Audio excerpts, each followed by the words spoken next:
Boa noite a todos, sejam todos bem-vindos a mais um encontro de desenvolvimento de talentos do Terra. E aí, tudo bem com vocês? Tudo bem.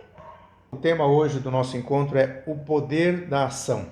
Essa aula de hoje eu fiz com base nesse livro aqui do Paulo Vieira, O Poder da Ação. Não sei se vocês conhecem, um coach bastante famoso, bastante interessante. E nós vamos hoje falar um pouquinho desse assunto. O que é ação? Ação é a execução de um conjunto de atividades físicas, mentais e emocionais com o propósito de alcançar um objetivo ou um resultado desejado. Envolve a transformação de ideias, intenções ou planos em movimento concreto, impulsionando o progresso e a mudança em direção a metas específicas. Então, olha que interessante. O que é ação? Ação é a execução de um conjunto de atividades físicas, mentais e emocionais, com um determinado propósito. Qual destas três atividades seria a mais importante?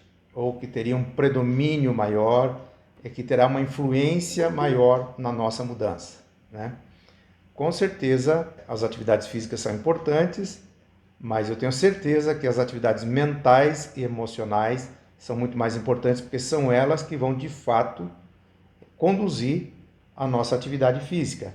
São elas que vão promover o nosso esforço físico em busca de um resultado. A ação transforma intenções em resultados. A ação é o elo entre o desejo e a realização. Entre querer fazer e alguma coisa de fato ter sido realizada, tem um espaço, tem uma lacuna. E o que preenche essa lacuna é a ação. Então, por mais que você tenha boas intenções, sem ação, os objetivos permanecem apenas como sonhos. Por que a ação é o elemento fundamental para alcançar objetivos? Porque ela gera mudanças, ela constrói progresso, ela promove a superação do medo e ela também faz com que consigamos banir a insegurança das nossas vidas. Ela fomenta o aprendizado, ela cria uma inquietação dentro de nós para que constantemente nós busquemos um novo conhecimento. Agindo, nós demonstramos comprometimento, aceleramos as nossas conquistas. A cada ação, nós nos colocamos mais perto do nosso objetivo. Ela estimula a criatividade, inspira e motiva e, além de tudo, ainda cria oportunidades. Quando começamos a nos mover na direção dos nossos desejos, dos nossos objetivos, dos nossos sonhos, percebemos que pelo meio do caminho surgem oportunidades que nem haviam se passado pela nossa mente ainda. Agora, o que atrapalha muito a ação é a tão falada e tão temida procrastinação. E por que as pessoas procrastinam? Bom, primeiro que elas procrastinam por uma razão inconsciente, por algo que está dentro dela, mas que ela não tem conhecimento desse problema dentro de si. E um deles é o medo do fracasso. Então, nós já dissemos em encontros anteriores, o cérebro sempre está nos protegendo, o cérebro está sempre tentando impedir que a gente sofra uma decepção, passe uma vergonha, sinta uma humilhação. Então, por isso, ele já faz com que a gente não tome nenhuma atitude, não haja. É melhor ficar como está, é melhor não se decepcionar. É um sentimento irracional, mas que existe, né? Quando eu digo irracional, um sentimento inconsciente, mas que está dentro de nós. Então é melhor você não agir, assim você não vai fracassar, não vai correr o risco do fracasso. E ninguém vai cobrar nada de você, e você não vai se ver na obrigação de dar explicações a ninguém. Uma outra razão também é o medo de sucesso. Tem pessoas que não sabem lidar com o sucesso e ele tem esse medo interior também. Como é que eu vou lidar se as coisas derem certo? Como é que vai ser a minha vida? Uma outra razão é aversão à incerteza. Todo empreendedor ele tem que estar preparado para as incertezas. E é na incerteza que as adversidades se manifestam. E quando elas se manifestam, o empreendedor tem que estar emocionalmente preparado para pensar assim, surgiu o problema, dizer para o problema, você apareceu para a pessoa certa, porque eu sou um resolvedor de problemas. Todo empreendedor ele tem que ser um resolvedor de problemas, senão é melhor não ser empreendedor. Mas o problema é que a pessoa deixa de empreender para partir para o emprego e lá no emprego ela começa a enfrentar problemas e vai ter que resolver problemas dos outros. Então os problemas estarão sempre no nosso caminho. E os problemas são provações que nós temos que enfrentar e mostrar a nossa superação. Outra razão é a falta de motivação. Quando nos falta um porquê, por que eu quero determinado resultado? Nós temos que ter um porquê muito claro. Nós conhecemos casos de pessoas de sucesso que o porquê deles foi a enfermidade, a dificuldade, a deficiência do filho. Conhecemos bem a história do Roberto Chiniachik, conhecemos a história do Anderson Barbosa, que é nosso parente, né? O filho nasceu com problema e precisava de tratamento e isso mudou a vida dele. Tem pessoas que têm uma grave dificuldade de iniciar. Tem outros que têm uma grande facilidade de iniciar, mas têm uma grave dificuldade de terminar. E tem aqueles que já têm uma grande dificuldade de iniciar. Ele planeja, mas não põe a mão na massa. E às vezes um dos fatores que a pessoa tem muita dificuldade de iniciar é justamente a falta de organização. E o outro problema são as interrupções, entretenimentos, às vezes as redes sociais, enfim. A pessoa não sabe priorizar. Ela não sabe estabelecer prioridade. Qualquer coisa ela está interrompendo, olhando para o celular, olhando para o WhatsApp e o tempo vai passando e ela não alcança o resultado que ela almejava alcançar. Então nós precisamos acordar para uma vida abundante. O mundo espiritual trabalha com abundância ou escassez? O que vocês acham? Será que o mundo imaterial, aquele que nós não vemos com os nossos olhos, mas que é muito mais real do que toda a matéria que está diante dos nossos olhos, que no futuro muito próximo ela vai ser modificada, né? Nada vai acabar, mas tudo vai ser modificado. Mas o nosso espírito não. Nosso espírito não sofre modificação. O mundo espiritual não sofre modificação. Ele é permanente. E ele trabalha com escassez ou com abundância? Nós já vimos em encontros anteriores que o mundo espiritual trabalha com abundância, né? O mundo energético trabalha com abundância. A energia que move todas as coisas, ela é de tal forma tão poderosa, ela é de tal forma tão abundante. Estamos aqui diante de um campo de flores. Nesta tela temos aqui um campo de flores. Mas olha a abundância de flores. Porque essas flores elas não foram colocadas ali apenas para uma mera decoração. Elas estão ali porque elas têm um propósito na continuidade da vida, na vida dessa espécie. Mas será que precisava de tudo isso? Quantas dessas flores se tornarão sementes? E quantas das sementes é que se tornarão um novo pé dessa espécie? Com certeza o número de flores é muito maior do que as flores que se tornarão sementes, e o número de semente é muito maior do que as sementes que se tornarão uma nova vida, porque o mundo espiritual, o mundo energético, o mundo da energia não trabalha com pouca coisa, não trabalha com mixaria. Ele não está preocupado se vai sobrar.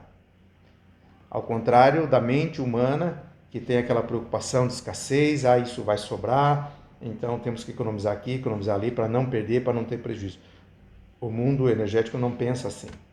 E aí entra um fator muito importante na abundância, que é o poder da gratidão. Fiz aqui uma colocação. Qual empregado merece a promoção? O que vê o trabalho como um castigo ou o que vê o trabalho como uma bênção? É muito comum no ambiente corporativo, dentro das empresas, o empregado que é novo, recém-chegado, às vezes ele não tem tanta qualificação como um empregado mais antigo, acaba sendo promovido, por quê? Porque ele tem mente de dono, ele se comporta como um dono, ele vê aquilo como se fosse dele, e ele quer dar um toque pessoal àquilo, porque aquilo de alguma forma lhe pertence. E já tem aquele empregado que, se ele ficar 5 minutos a mais, ele vê aquilo como um grande desaforo, que ele está enriquecendo o patrão. E para essa pessoa, se levantar da cama todos os dias significa um pesadelo, significa um sofrimento. E essa pessoa então consegue tornar a vida dela uma amargura, algo que não compensa. Ela faz porque precisa sobreviver. Mas o problema não está no trabalho. Se ela mudar de trabalho, ela vai ter o mesmo comportamento com outro ambiente de trabalho, porque ela não tem a gratidão em si. E daí nós concluímos, será que é preciso mudar alguma coisa em nós? E para chegarmos a essa resposta é muito fácil.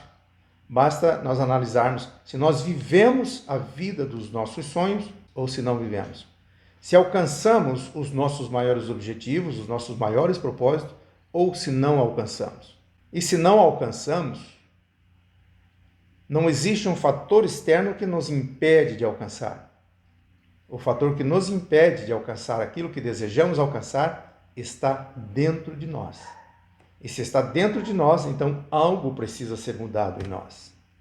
Transcrevi aqui um versículo bíblico que está em Provérbios 6, versículos 9 ao 11. Na verdade, são 3 versículos transcritos aqui. Mas você, preguiçoso, até quando dormirá? Quando sairá da cama?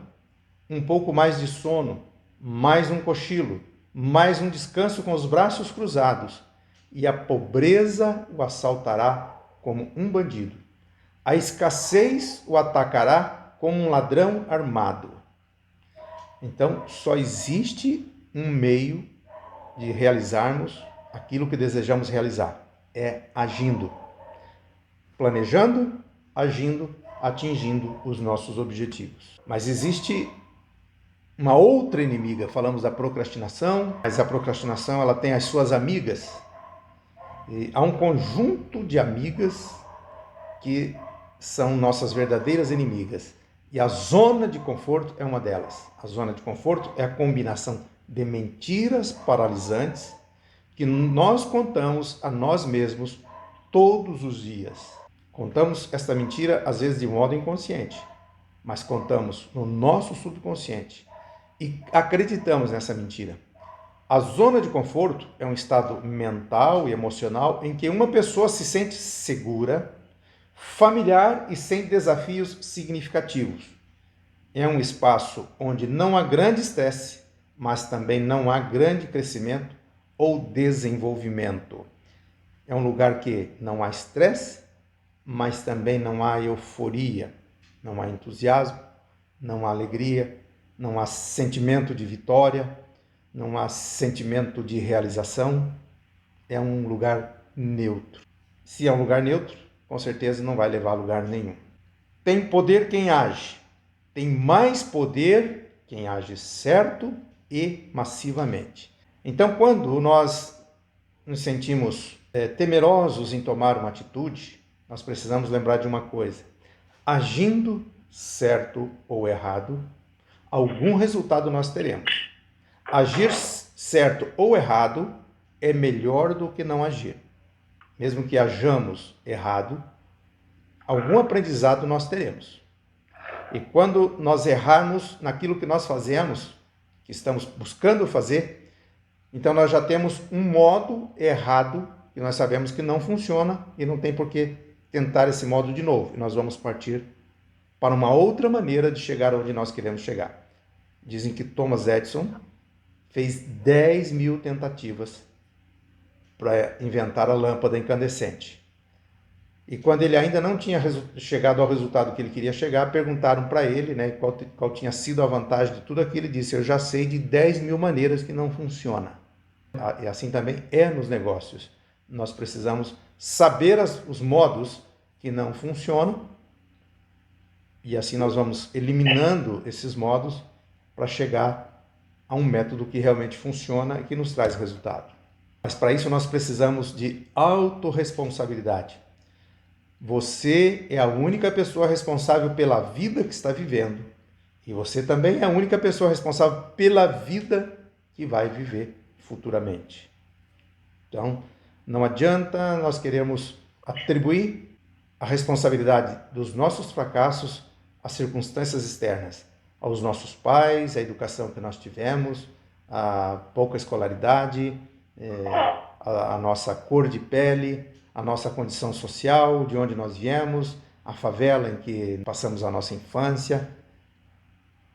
A única pessoa responsável pelo sucesso ou pelo fracasso sou eu mesmo, é você mesma, não tem como ser diferente. Cada um é responsável pelo seu próprio sucesso ou pelo seu próprio fracasso. E aí é importante, então, nós termos o domínio da nossa própria vida. É maravilhoso quando o ser humano cresce ao ponto de ter o controle da sua própria vida em suas próprias mãos. O que é liberdade? Para muitos, é a capacidade que o homem tem, a faculdade que o ser humano tem de fazer aquilo que quer. Não, muito pelo contrário. Liberdade é a capacidade que a pessoa tem de fazer aquilo que não quer. Mas como assim? Existe algo que ela não quer fazer, mas que é importante se ela fizer, e ela tem a liberdade de não fazer aquilo. Ela pode não fazer aquilo. Claro que ela não terá os resultados que ela almeja, mas ela pode não fazer. E mesmo podendo não fazer, ela opta por fazer aquilo que ela não quer fazer, porque ela é uma pessoa livre. Ela decidiu fazer o que não gostaria de fazer. Não reclame das circunstâncias. Pessoas vitoriosas aplicam seu tempo na solução de problemas, focando nas possibilidades e não nas impossibilidades. Lembrem do encontro anterior que eu falei de Josué e Caleb, que vão espiar a terra prometida, em companhia de mais 10 homens. Os 10 focaram nas impossibilidades, no tamanho dos homens que povoavam aquela terra, na habilidade de guerra que eles tinham. Mas Josué e Caleb focaram nas possibilidades. Focaram, se impressionaram com o tamanho de cacho de uva que produzia, que precisava de 2 homens para carregar. E eles voltaram dizendo que aquela terra era uma terra que manava leite e mel. Não reclamar das circunstâncias é uma atitude exclusiva de pessoas vitoriosas. Não busque culpados. Ao culparmos alguém pelo nosso fracasso, enviamos uma mensagem ao nosso subconsciente de que não temos controle sobre nossa própria vida e circunstâncias. Isso nos leva a uma mentalidade de vitimização, onde nos sentimos impotentes diante dos desafios e das responsabilidades que se apresentam diante de nós. Então não existe nada pior para adoecer a emoção de uma pessoa, paralisar, tornar a pessoa estéril, do que quando buscamos em outro a razão do nosso fracasso. Não se faça de vítima. Ser visto como vítima pode atrair a atenção e compaixão dos outros, preenchendo uma necessidade emocional de validação e apoio, mas retrai ou mantém a estagnação. Então, se vitimizar nos leva para trás, ou pelo menos nos mantém no mesmo lugar e nos paralisa, não conseguimos dar um passo à frente. E sempre que existe vitimização, existe miséria, existe escassez. Nós conhecemos um lado da política que ela se vale de vitimizar as pessoas. Ela jamais é capaz de dizer para uma pessoa, olha, você viveu essa condição até agora, mas você não é obrigado a continuar nessa condição. Existe um universo de abundância, um mundo abundante invisível, o qual você pode acessar e pode prosperar. Mas ela prefere manter as pessoas com essa mentalidade de vitimização, porque enquanto as pessoas se sentem vítimas, outros têm o domínio sobre essas pessoas. E com isso elas conseguem os seus próprios interesses. Não justifique seus erros. Não justificar nossos erros nos liberta para aprender com eles. A responsabilidade nos empodera, transformando falhas em oportunidades de crescimento e progresso pessoal. O erro é um fator natural na vida da pessoa.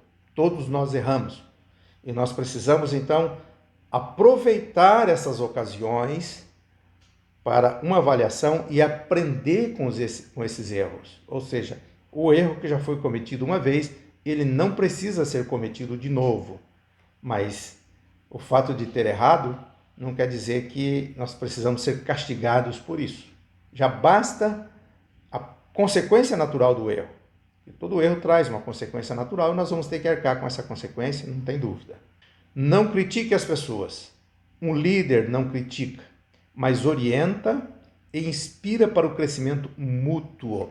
Todos nós erramos, todos nós tropeçamos, todos nós cometemos fraquezas. E ter a sensibilidade de lidar com a fraqueza do outro ou com o erro do outro, encarando como algo natural, algo inerente à natureza humana, isso só engrandece a pessoa. Não julgue as pessoas. Não julgar as pessoas nos permite compreender suas histórias e desafios únicos. Ao cultivar empatia, construímos conexões genuínas e promovemos um ambiente de respeito e compaixão. Nós não sabemos as razões por que as pessoas fazem o que fazem. Elas podem viver uma vida insípida, né? Uma vida sem resultados, sem expressão, por uma série de razões. Uma delas é a própria educação, os desafios que ela enfrentou na infância, as dificuldades, os momentos de solidão que ela viveu. Às vezes, olhar para o lado e não ver ninguém em quem pudesse confiar, em quem pudesse buscar um ombro amigo.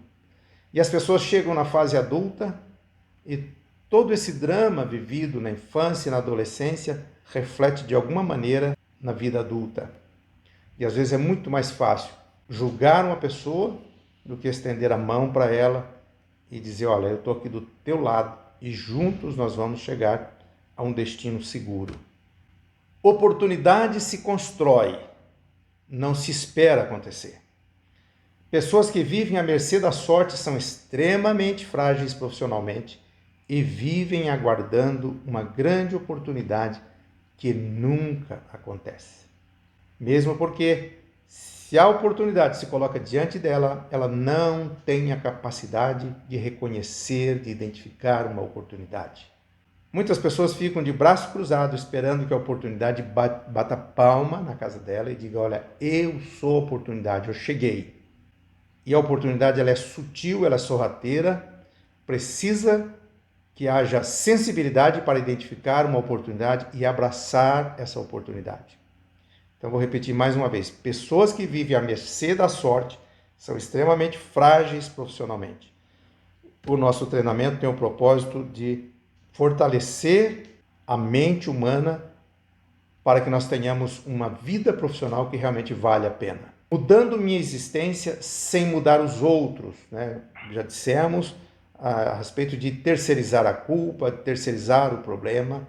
E muitas vezes nós queremos uma mudança, mas queremos que a mudança aconteça na pessoa que está no nosso lado.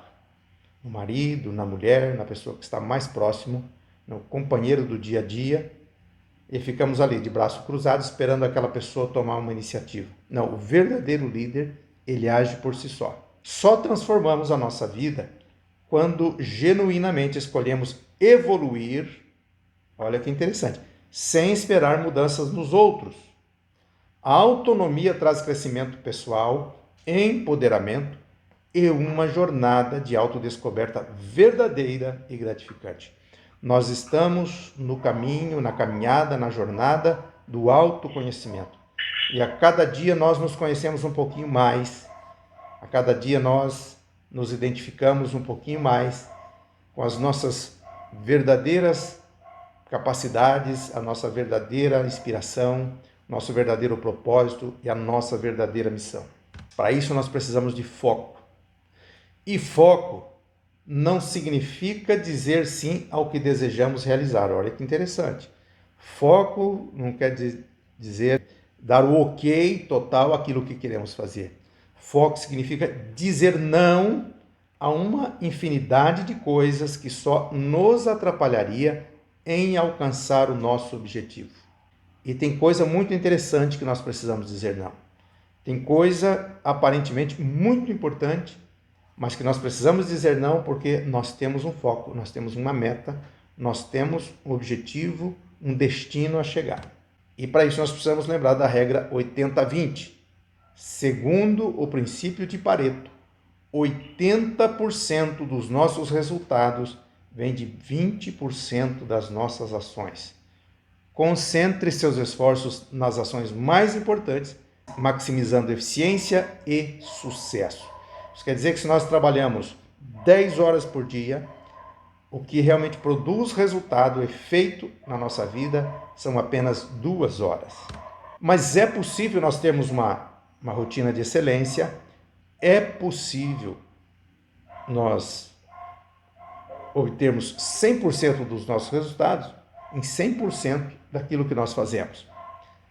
Basta que nós tenhamos uma rotina diária de excelência, onde cada ação se transforme em conquistas notáveis, nos guiando em direção ao nosso potencial máximo.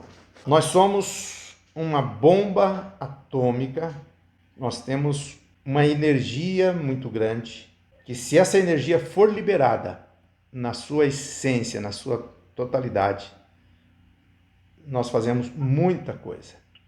Mas essa energia fica encapsulada, nós não sabemos de que podemos liberar essa energia e com isso nós ficamos paralisados. Acho que foi no segundo encontro, eu distribuí para vocês aí o diário de percurso. E o diário de percurso é o fórum de prestação de contas, o fórum de tranquilização da consciência, e é lá que nós vamos saber se nós vivemos um dia de transformação, de conquista, se de fato nós demos mais 1 ou 2 passos na direção dos nossos sonhos. Felicidade se conquista de segunda a sexta-feira. A felicidade não é um destino, é uma jornada. Construa a sua felicidade de segunda a sexta-feira com paixão e propósito, fazendo cada dia valer a pena. Então a felicidade não é um destino, é uma jornada. Construa a sua felicidade de segunda a sexta-feira com paixão, propósito, fazendo cada dia valer a pena. Se nós não fizermos com que a nossa atividade seja prazerosa, seja um prazer, nós não conseguimos embutir nisso um ingrediente muito importante, que é o amor.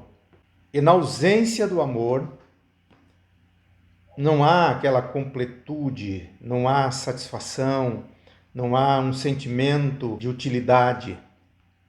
Quando nós colocamos o amor naquilo que nós fazemos, então nós temos a certeza de que nós somos úteis. E quando nós conseguimos realizar um novo negócio, nós sabemos que nós estamos trabalhando em nosso benefício, mas que também estamos trabalhando em benefício de alguém. Alguém será beneficiado com aquilo, nós estamos trabalhando em favor dela. Um dia, aquela pessoa irá nos agradecer por aquilo que nós fizemos. E isso só é possível se nós colocamos uma dose elevada de amor naquilo que nós fazemos. E tudo aquilo que fazemos com amor não abre porta para queixa, para reclamação. Foi colocado isso no começo do encontro. 2 pessoas podem desempenhar o mesmo trabalho, mas uma com sentimento de gratidão e a outra com sentimento de punição. Para ela fazer aquele trabalho é uma punição. E para outra pessoa fazer aquele trabalho é um privilégio. Então lembra que você tem o privilégio de fazer algo que ninguém faz, de levar oportunidade a pessoas que nem sabem da existência dessa oportunidade e que você estará do lado dela sempre que ela precisar para conseguir o crescimento que ela tanto precisa nessa nova empreitada da vida dela. Então agora nós chegamos num ponto muito importante. Para agir, nós precisamos saber o que fazer. E para saber o que fazer, nós precisamos estabelecer metas. Uma meta é um objetivo específico que você deseja alcançar. É importante definir metas que sejam desafiadoras, mas que sejam alcançáveis. Não podemos estabelecer uma meta inatingível. Estabelecer uma meta que nós sabemos que não vamos atingir, isso só frustra. Então, uma meta é um objetivo específico que você deseja alcançar. É importante definir metas que sejam desafiadoras, que também não pode ser uma meta que uma criança consiga realizar, mas que seja alcançável. As metas ajudam você a se manter motivado e focado em seus objetivos. Definição de metas. Identificar e listar as áreas da vida que deseja melhorar. Por exemplo, carreira, saúde, relacionamento e uma infinidade de compartimentos da vida que precisam ser melhorados. Então nós precisamos estabelecer metas específicas, mensuráveis, alcançáveis, relevantes e com prazo. Essa é a metodologia SMART, creio que você já conhece. S de específico, são siglas em inglês, M de mensurável, o A de alcançável, o R de relevante e o T de tempo, ou seja, um prazo definido. Quando em tal tempo, eu terei realizado tal coisa. Específico, mensurável, atingível, relevante e temporal. Mas para isso nós precisamos saber priorizar as coisas, né? Então nós vamos classificar as metas por ordem de importância, selecionando as metas que desejamos focar no curto, médio e longo prazo. Nós precisamos relacionar isso aí, né? Papel e caneta na mão e anotar o que nós queremos realizar no curto prazo, no médio e no longo prazo. Metas de curto prazo. Listar as metas que pretendemos alcançar nos próximos 3 a 6 meses. Detalhar os passos necessários para atingir cada meta. Então, dentro de tantos meses, eu quero ter um saldo na conta, ou eu quero ter tantas pessoas na minha rede, enfim, o que eu quero ter. E o que eu preciso fazer para chegar a esse resultado. Meta de médio prazo. Listar metas que pretendemos alcançar no próximo ano. Identificar as ações específicas para progredir em direção a essas metas. Então é a mesma coisa. O que eu quero ter atingido daqui a um ano? E o que eu preciso fazer para chegar a esse resultado? Metas de longo prazo. Listar metas que desejamos alcançar nos próximos 3 a 5 anos. A casa, a viagem, quer dizer, coisa maior valor. E nós vamos dividir essas metas em marcos e objetivos intermediários. Realizar tal coisa no primeiro ano, tal coisa no segundo ano, tal coisa no terceiro, no quarto e no quinto e assim por diante. As nossas ações precisam ser claras, elas precisam ser específicas. Então, nós vamos detalhar as ações necessárias para cada meta, estabelecendo prazos para cada ação e designar responsabilidades. No nosso caso aqui, normalmente, o responsável somos nós mesmos. Eu responsável pelo meu plano de ação e você responsável pelo teu plano de ação. Recursos necessários. Identificar os recursos. Recursos são esses? Pode ser tempo, pode ser dinheiro, habilidade, etc., que são necessários para alcançar cada meta. Planejar como adquirir ou alocar esses recursos. Lembrando que treinamento emocional, desenvolvimento, capacitação, inteligência emocional também é um recurso para chegar a esses resultados. Não é nada difícil colocarmos em prática aquilo que já aprendemos no decorrer desse treinamento. Lembrando que quando acordamos que nós vamos definir como será o nosso dia. Os primeiros pensamentos que nós permitirmos pensar, eles vão definir o nosso humor, vão definir a nossa vontade, a nossa coragem. Esse primeiro pensamento da manhã vai definir o nosso resultado naquele dia. Monitoramento e avaliação. Nós precisamos definir como acompanhar o progresso em relação a cada meta. Então nós precisamos estabelecer registros, gráfico, enfim, acompanhar a evolução daquilo que nós estamos alcançando. Se de fato nós estamos tendo os resultados que nós desejamos alcançar ou se apenas estamos fazendo de conta que temos uma meta, que temos um plano, fazemos de conta que agimos, mas que não estamos agindo, e se não estamos agindo, não estamos chegando a lugar nenhum. Adaptação e flexibilidade. Reconhecer que circunstâncias podem mudar ao longo do tempo e estar aberto a ajustar metas e estratégias conforme necessário. É possível, isso é plenamente possível, é uma atitude responsável Em algum momento você dá uma olhada para as suas metas, para o seu plano de ação, para o seu plano de metas e dizer, não, mas espera, isso aqui não está legal, isso aqui eu posso mudar, e você refazer todo o seu plano, não tem nada de errado nisso. É melhor que o plano seja refeito e que você alcance o resultado do que você manter um plano que não vai te levar a lugar nenhum. Celebração e recompensa. Planejar formas de celebrar cada conquista, por menor que seja. Reconhecer o próprio esforço e sucesso ao atingir cada meta. Nem que seja uma taça de espumante no final da noite, olhar para tudo que você fez naquele dia e se sentir uma pessoa realizada, saber que você avançou um pouco mais na direção dos seus propósitos e que aquilo merece um brinde e de repente dividir um pouco de espumante, de champanhe com alguém que faz parte da tua vida no dia a dia e que com certeza vibra com as tuas vitórias. Revisão periódica. Agendar momentos regulares para revisar e ajustar o plano de metas. Porque os resultados alcançados precisam ser registrados e esses registros precisam ser avaliados. E se não está sendo satisfatório, nós precisamos nos reposicionar, estabelecer um novo plano e tomar uma nova direção. Certificar-se de que o plano permanece relevante e alinhado aos objetivos maiores. E nós chegamos ao fim do nosso treinamento. Com coragem, ação e metas definidas, moldamos nosso destino, que cada passo seja em direção ao sucesso, transformando sonhos em realizações. Vamos juntos nessa caminhada até o topo. Eu espero que eu tenha transmitido para vocês uma energia maravilhosa, gostosa, e viver vale a pena. Então, boa noite a todos, fiquem todos com Deus e até o nosso próximo encontro. Amém, fique com Deus também. Boa noite. Boa noite.